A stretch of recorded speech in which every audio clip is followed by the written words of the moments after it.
Dumulog sa National Police Commission o NAPOLCOM ang tatlong individual para ireklamo ang mga pulis na nasasangkot din sa kaso ng missing sabongeros dahil yan sa pagkawala ng kanilang mga anak noong kasagsagan ng war on drugs. Yan ang ulat ni Ryan Lesiges.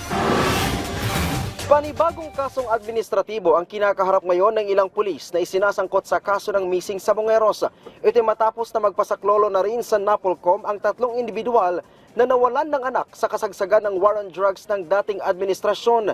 Batay kasi sa salaysay ng mga ito, ang mga pulis na nag-operate o dumukot sa kanilang mga anak ay sangkot din sa kaso ng missing sabongeros. Partikular na tinukoy ng mga naghain ng reklamo ang isang Mr. Orapa.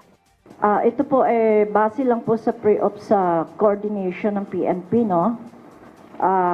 Ryan Orapa, Philip Almedilla, Anthony Manrique, Edmond Munoz. Sa kaso ng missing sabongeros, una nang nasampahan ng reklamo at napatawan ng suspensyon ng isang Police Lieutenant Colonel Ryan Orapa at 11 iba pa.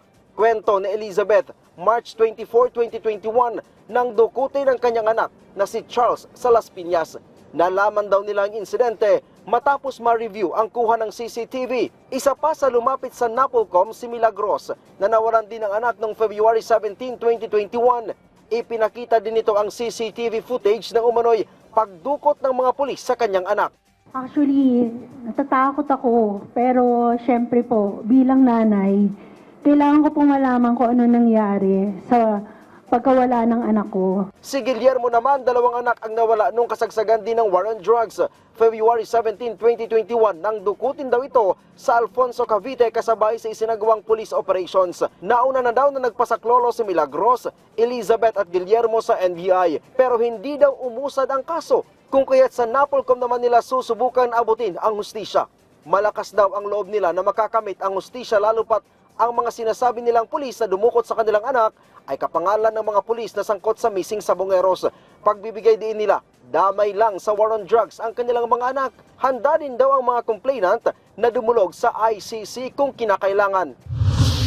Kung pagbabasehan ang pre-ops document na hawak ng isang nagsampa ng reklamo, lumalabas na 4 mula doon sa 12 pulis na nauna nang nasampahan ng reklamo at napatawan ng preventive suspension dahil sa kaso ng missing sabongeros ang tumutugma ang mga pangalan.